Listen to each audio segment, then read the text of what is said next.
അമേരിക്കയുടെ നേതൃത്വത്തിൽ പാശ്ചാത്യ ശക്തികൾ ഇറാനെതിരെ നടത്തുന്ന നീക്കങ്ങൾ മിഡിൽ ഈസ്റ്റിലെ രാഷ്ട്രീയ ഭൂപടത്തെ വീണ്ടും ചർച്ചാ വിഷയമാക്കിക്കൊണ്ടിരിക്കുകയാണ്. ദശാബ്ദങ്ങളായി തുടരുന്ന ഉപരോധങ്ങളും നയതന്ത്ര സമ്മർദ്ദങ്ങളും ഇറാനെ തളർത്താൻ ലക്ഷ്യമിട്ടിട്ടുള്ളതാണ് എങ്കിലും അതിനെ എല്ലാം അതിജീവിച്ച് ഒരു പ്രാദേശിക ശക്തിയായി ഇന്നും ഇറാൻ നിലകൊള്ളുന്നു എന്നത് വിസ്മയകരമാണ്. പ്രതിസന്ധികൾക്ക് മുന്നിൽ പതറാത്ത ഇറാന്റെ ഈ മനക്കരുത്ത് ഒരു പുതിയ പ്രതിരോധ സഖ്യത്തെക്കുറിച്ചുള്ള ചിന്തകൾക്ക് ആക്കം കൂട്ടുന്നുണ്ട്. ഇസ്ലാമിക രാജ്യങ്ങളുടെ ഒരു കൂട്ടായ്മ അഥവാ ഇസ്ലാമിക നാറ്റോ എന്ന ആശയം ഈ ഒരു പശ്ചാത്തലത്തിൽ ഏറെ പ്രസക്തമായിക്കൊണ്ടിരിക്കുകയാണ്. സാമ്രാജ്യത്വ ശക്തികളുടെ കടന്നുകയറ്റങ്ങളെ പ്രതിരോധിക്കാൻ മുസ്ലിം ലോകത്തിന് ഒരു ഏകീകൃത സൈനിക നയതന്ത്ര ശക്തി അത്യാവശ്യമാണെന്ന ബോധ്യം ഇന്ന് ശക്തമായി തുടങ്ങിയിട്ടുണ്ട്. അമേരിക്കൻ ഇടപെടലുകൾ പല അറബ് മുസ്ലിം രാഷ്ട്രങ്ങളുടെയും പരമാധികാരത്തിന് ഇന്ന് ഭീഷണിയാകുമ്പോൾ ഇറാന്റെ കരുത്തുറ്റ നേതൃത്വത്തിൽ ഇത്തരം ഒരു സഖ്യം രൂപപ്പെടുന്നത് മേഖലയിലെ ശക്തി സമവാക്യങ്ങളെ മാറ്റിമറിക്കുന്ന നീക്കം തന്നെയായിരിക്കും. സ്വന്തം പ്രതിരോധ മേഖലയിൽ ഇറാൻ കൈവരിച്ച സ്വയം പര്യാപ്തതയും അത്യാധുനിക മിസൈൽ സാങ്കേതിക വിദ്യയും ഈ സഖ്യത്തിന് വലിയൊരു കരുത്തായിട്ട് മാറും. സയനിസ്റ്റ് അജണ്ടകൾക്കും പാശ്ചാത്യ താല്പര്യങ്ങൾക്കും തടയിടാൻ ഇത്തരം ഒരു കൂട്ടായ്മയ്ക്ക് സാധിക്കുമെന്നത് തർക്കമില്ലാത്ത കാര്യവുമാണ്. ഇറാൻ എന്ന രാഷ്ട്രം വെറും ഒരു രാജ്യം മാത്രമല്ല, മറിച്ച് സാമ്രാജ്യത്വ വിരുദ്ധ പോരാട്ടങ്ങളുടെ ഒരു പ്രതീകം കൂടിയാണ്. ഒരു വശത്ത് ഇസ്രായേലും മറുവശത്ത് അമേരിക്കയും ഉയർത്തുന്ന ഭീഷണികളെ വകഞ്ഞുമാറ്റി തങ്ങളുടെ ആശയങ്ങളിൽ ഉറച്ചു നിൽക്കാൻ ഇറാൻ കാണിക്കുന്ന ആർജവം ലോകമെമ്പാടുമുള്ള അടിച്ചമർത്തപ്പെട്ട ജനതയ്ക്ക് വലിയൊരു പാഠം കൂടി നൽകുന്നുണ്ട്. ഈ സാഹചര്യത്തിൽ ഒരു ഇസ്ലാമിക നാറ്റോ രൂപീകരിക്കപ്പെടുകയാണ് എങ്കിൽ അത് കേവലം ഒരു സൈനിക സഖ്യം എന്നതിലുപരി മേഖലയിലെ രാജ്യങ്ങളുടെ സാമ്പത്തികവും അതുപോലെ തന്നെ സാംസ്കാരികവുമായ ഉന്നമനത്തിനും വഴിതെളിക്കും. വിഭജിച്ചു നിൽക്കുന്ന മുസ്ലിം ലോകത്തെ ഒരു കുടക്കീഴിൽ കൊണ്ടുവരാൻ ഇറാന്റെ വിപ്ലവകരമായ ഈ നിലപാടുകൾക്ക് സാധിക്കും. ആധുനിക യുഗത്തിലെ കോളനിവൽക്കരണത്തിനെതിരെ ഒരു വൻ മതിലായി ഈ സഖ്യം മാറേണ്ടത് കാലഘട്ടത്തിന്റെ ആവശ്യം കൂടിയാണ്. ഇറാന്റെ നിശ്ചയദാർഢ്യം തന്നെയാണ് ഇത്തരം ഒരു മഹത്തായ ലക്ഷ്യത്തിലേക്ക് ഇസ്ലാമിക ലോകത്തെ നയിക്കാൻ പോകുന്ന പ്രധാനപ്പെട്ട ചാലക ശക്തി എന്ന കാര്യവും മനസ്സിലായി കാണുമല്ലോ. മിഡിൽ ഈസ്റ്റിലെ നിലവിലെ രാഷ്ട്രീയ സാഹചര്യം പരിശോധിക്കുമ്പോൾ പരമ്പരാഗതമായ ശത്രുക്കൾ മാറി പുതിയ തന്ത്രപരമായ സഖ്യങ്ങൾ രൂപപ്പെടുന്ന അതീവ സങ്കീർണമായ ഒരു ഘട്ടത്തിലൂടെയാണ് നമ്മൾ കടന്നു പോകുന്നത് എന്ന് മനസ്സിലാക്കാൻ കഴിയും. അമേരിക്കയുടെയും ഇസ്രായേലിന്റെയും നീക്കങ്ങളെ പ്രതിരോധിക്കാൻ ഇറാന്റെ നേതൃത്വത്തിൽ രൂപപ്പെടുന്ന പ്രതിരോധത്തിന്റെ അച്ചുതണ്ട് അല്ലെങ്കിൽ ആക്സിസ് ഓഫ് റെസിസ്റ്റൻസ് ഇന്ന് കേവലം ഒരു സായുധ സഖ്യം മാത്രമല്ല, മറിച്ച് അതൊരു രാഷ്ട്രീയ അനിവാര്യതയായിട്ടാണ് മാറിയിരിക്കുന്നത്. ഇസ്ലാമിക രാജ്യങ്ങൾക്കിടയിലുള്ള അഭിപ്രായ വ്യത്യാസങ്ങൾ മുതലെടുത്ത് മേഖലയിലെ ആധിപത്യം ഉറപ്പിക്കാനുള്ള പാശ്ചാത്യ ശ്രമങ്ങൾക്ക് ഇറാന്റെ നയതന്ത്ര ഇടപെടലുകൾ വലിയ തിരിച്ചടിയും നൽകുന്നുണ്ട്. പ്രത്യേകിച്ച് സൗദി അറേബ്യയുമായി ഇറാൻ പുനഃസ്ഥാപിച്ച നയതന്ത്ര ബന്ധം മേഖലയിലെ സമാധാനത്തിന് പുതിയ പ്രതീക്ഷകൾ നൽകുന്നു എന്ന് പറയുന്നുണ്ട്. ഒരു കാലത്ത് പരസ്പരം അകന്നു നിന്നിരുന്ന രാജ്യങ്ങൾക്കിടയിൽ ഇത്തരം ചർച്ചകൾ സജീവമാകുന്നത് പാശ്ചാത്യ ശക്തികൾക്ക് വലിയ ആശങ്കയും ഉണ്ടാക്കുന്നുണ്ട്. ഇറാന്റെ പ്രതിരോധ ശേഷി ഇന്ന് ലോകത്തിന് മുന്നിൽ ഒരു ചോദ്യചിഹ്നം മാത്രമല്ല, മറിച്ച് ഒരു അത്ഭുതമാണ്. വിദേശ സഹായം ഇല്ലാതെ തന്നെ അത്യാധുനിക ഡ്രോണുകളും ഹൈപ്പർസോണിക് മിസൈലുകളും വികസിപ്പിച്ചെടുത്ത ഇറാന്റെ സാങ്കേതിക മികവ് ഏതൊരു വൻ ശക്തിയെയും വെല്ലുവിളിക്കാൻ പോകുന്നതാണ്. ഒരു ഇസ്ലാമിക നാറ്റോ എന്ന ലക്ഷ്യത്തിലേക്ക് നീങ്ങുമ്പോൾ ഇറാൻ മുന്നോട്ട് വെക്കുന്ന പ്രധാനപ്പെട്ട ആശയം മേഖലയുടെ സുരക്ഷാ മേഖലയിലെ രാജ്യങ്ങൾ തന്നെ കൈകാര്യം ചെയ്യുക എന്നതാണ്. വിദേശ സൈനിക സാന്നിധ്യം മിഡിൽ ഈസ്റ്റിൽ അസ്ഥിരത മാത്രമേ ഉണ്ടാക്കൂ എന്ന ഇറാന്റെ നിലപാടിന് ഇന്ന് കൂടുതൽ രാജ്യങ്ങളുടെ പിന്തുണയും ലഭിക്കുന്നുണ്ട്. ഏഷ്യൻ ശക്തികളായ ചൈനയോടും റഷ്യയോടും ഇറാൻ പുലർത്തുന്ന അടുത്ത ബന്ധം ഈ പ്രതിരോധ നീക്കങ്ങൾക്ക് ആഗോളതലത്തിൽ തന്നെ വലിയ രാഷ്ട്രീയ മാനവും നൽകുന്നുണ്ട്. സാമ്പത്തിക രംഗത്തും ഇറാന്റെ മുന്നേറ്റം ഏറെ ശ്രദ്ധേയമാണ്. ഡോളറിനെ ഒഴിവാക്കിക്കൊണ്ടുള്ള വ്യാപാര രീതികൾ പ്രോത്സാഹിപ്പിക്കുന്നതിലൂടെ അമേരിക്കൻ ഉപരോധങ്ങളുടെ മുനയൊടിക്കാൻ ഇറാന് സാധിക്കുന്നുണ്ട്. ഇത് സമാനമായ രീതിയിൽ സമ്മർദ്ദം അനുഭവിക്കുന്ന മറ്റ് ഇസ്ലാമിക രാജ്യങ്ങൾക്ക് വലിയൊരു മാതൃക കൂടിയാണ് തുറക്കുന്നത്. മുസ്ലിം ലോകം ഒന്നിച്ചു നിന്നാൽ ലോകത്തെ ഏറ്റവും വലിയ സാമ്പത്തിക സൈനിക ശക്തിയാകാൻ അവർക്ക് കഴിയുമെന്ന തിരിച്ചറിവ് ഇന്ന് വർദ്ധിച്ചു വരുന്നുമുണ്ട്.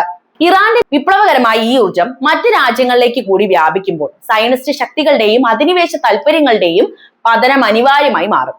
വരും ദശാബ്ദങ്ങളിൽ ഇറാന്റെ നേതൃത്വത്തിലുള്ള ഈ ഏകീകരണം ലോക രാഷ്ട്രീയത്തിന്റെ ഗതി തന്നെ മാറ്റുമെന്ന കാര്യത്തിൽ യാതൊരുവിധ തർക്കവും വേണ്ട.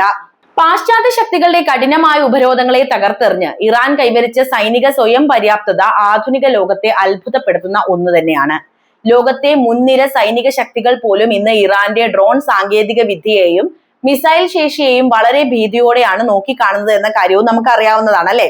ഫത്താഹ് പോലുള്ള ഹൈപ്പർസോണിക് മിസൈലുകൾ വികസിപ്പിച്ചെടുക്കുക വഴി ലോകത്തെ ഏത് അത്യാധുനിക പ്രതിരോധ സംവിധാനങ്ങളെയും ഭേദിക്കാനുള്ള കരുത്ത് തങ്ങൾക്കുണ്ട് എന്ന് ഇറാൻ ഇതിനോടകം തന്നെ തെളിയിച്ചു കഴിഞ്ഞ കാര്യവുമാണ്. ഒരു ഇസ്ലാമിക നേറ്റോ എന്ന ആശയത്തിന് ഏറ്റവും വലിയ അടിത്തറയാകുന്നത് ഇറാന്റെ ഈ സൈനിക കരുത്താണ് എന്ന കാര്യത്തിലും തർക്കം വേണ്ട.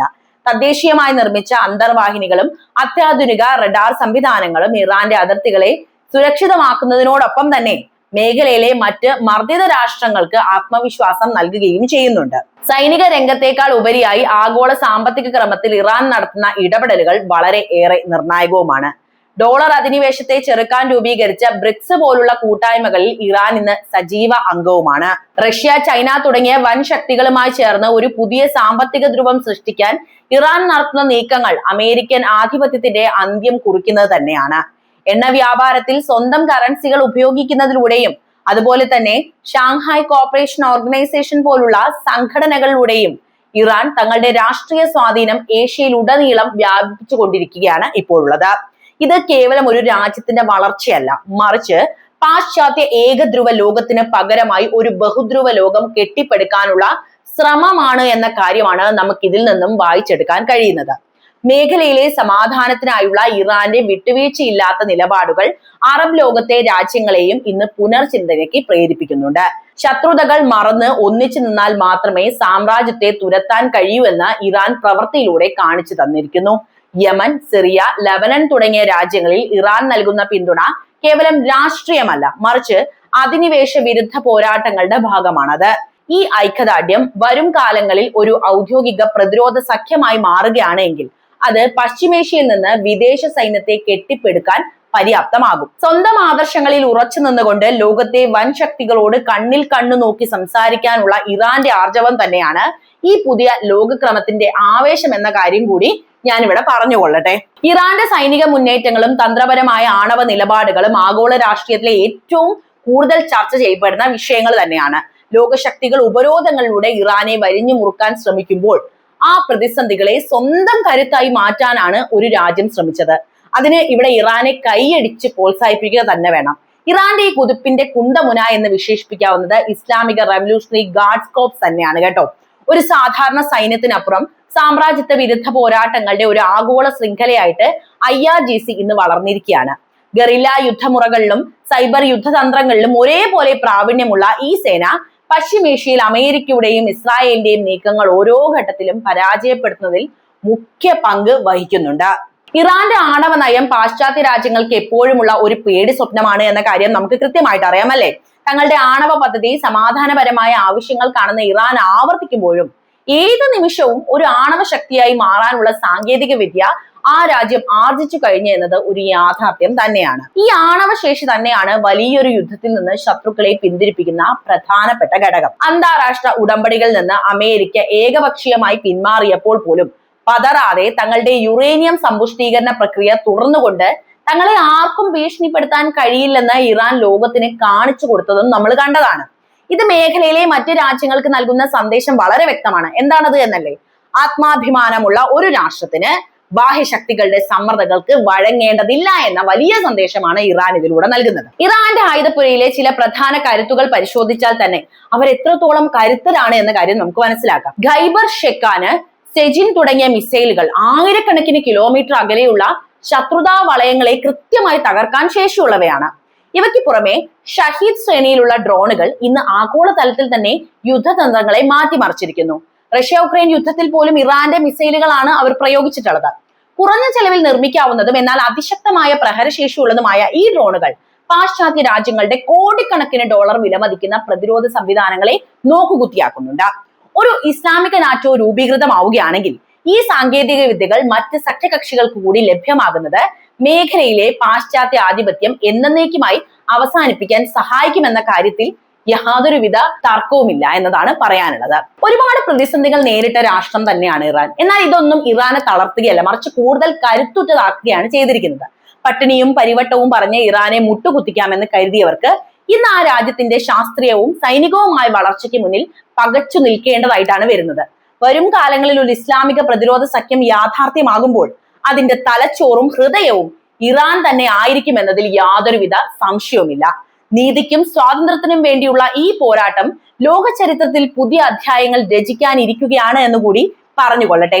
ഈ വിഷയത്തിലെ നിങ്ങളുടെ നിലപാട് എന്തായാലും കമന്റ് ആയിട്ട് രേഖപ്പെടുത്തുക. വീഡിയോ ഇഷ്ടമാവുകയാണെങ്കിൽ ലൈക്ക് ചെയ്യാനും കൂടുതൽ ആളുകളിലേക്ക് ഈ വീഡിയോ എത്താൻ ഒന്ന് ഷെയർ ചെയ്യാനും പ്രത്യേകം ശ്രദ്ധിക്കുമല്ലോ.